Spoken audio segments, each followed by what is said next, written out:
Hello everyone, it's time for another CRT Spotlight video, and for the subject of this installment, I've decided it's time we take a look at another one of my really cool televisions hailing from the 1980s. This here is my Toshiba Blackstripe CX2035, dating from the year 1985. Longtime viewers of my channel should be quite familiar with my affection for CRTs with interesting designs, and this Toshiba here is a fine example of that exact aesthetic, which really tickles my fancy.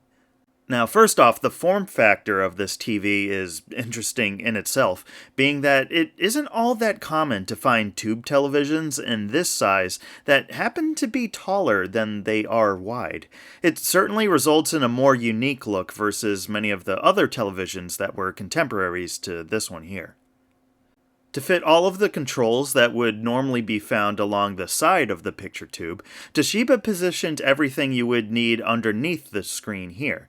Starting on the left, we find the single mono speaker, an access panel for all of the picture adjustments, and lastly, the physical buttons for controlling the TV. But now, that brings us to the really spectacular party trick that is hiding on this television. So, do you see this little panel right here that's labeled remote? Well, guess what? That isn't just some panel, it's actually the remote itself.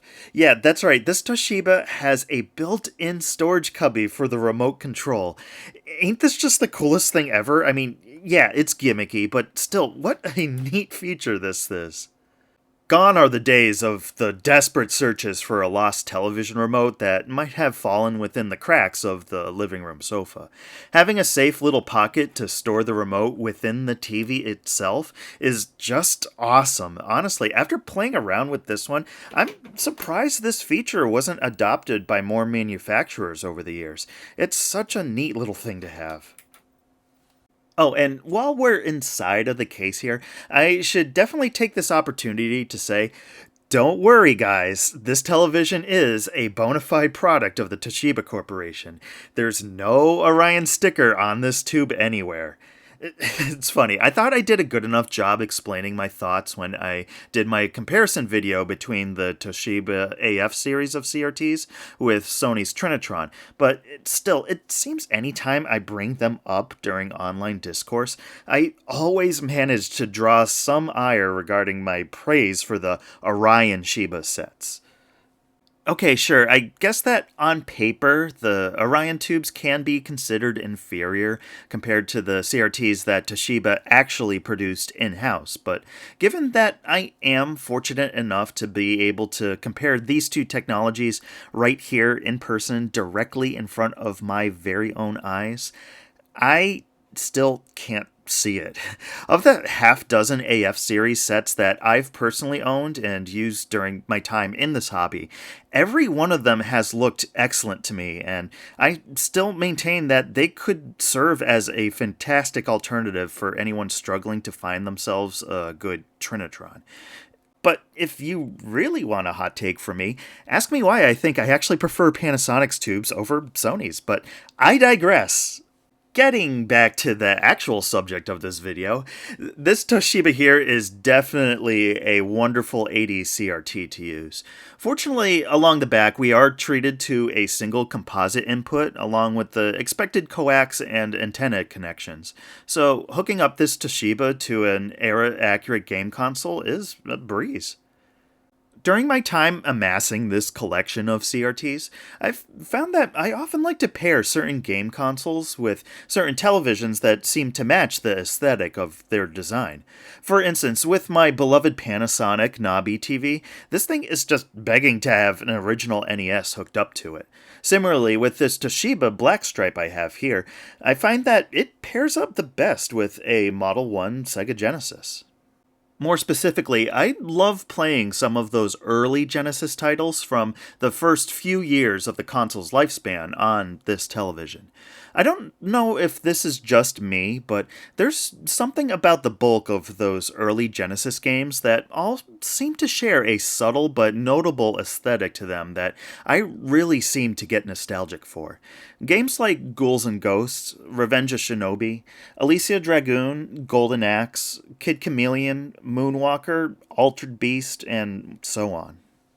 I mean, don't get me wrong, I also equally love all of the later titles that really took full advantage of what the Genesis was capable of, as the various developers for the system picked up more programming experience.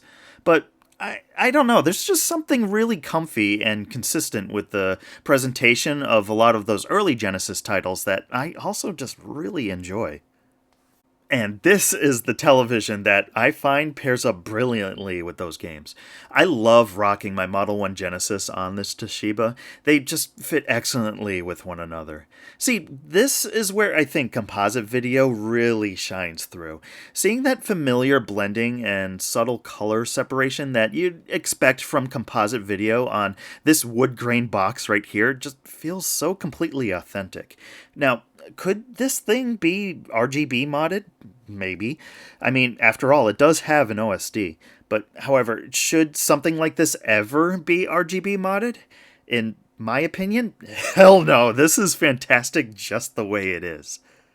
I've stated it before, but this is the whole reason why I don't really have an interest in owning any professional monitors.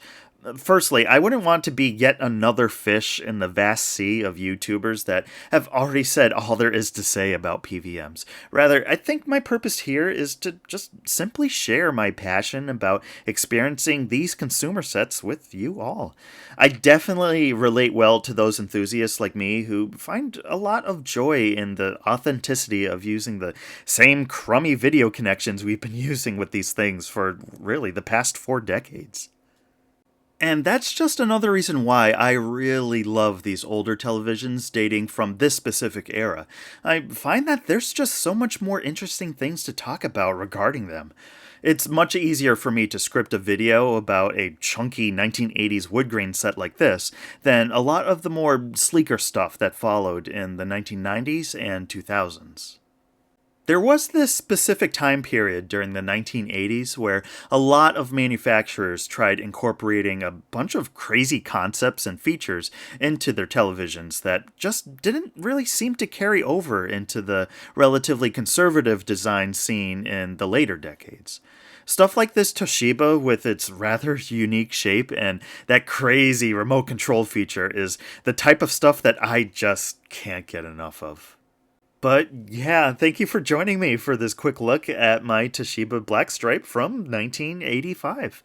Now, if you ever find yourself going just absolutely mad as you labor for hours over the 240 test suite on your PVM, I would never hesitate to recommend just slapping some good old composite cables on a nice wood grain box like this and soaking up that phosphor like we all used to do those many years ago. You'd be surprised how much fun taking that step back can actually be. But as always, I thank you again for joining me here on another episode of Steve's Assorted Stuff. And until we meet again, have a great day, everybody.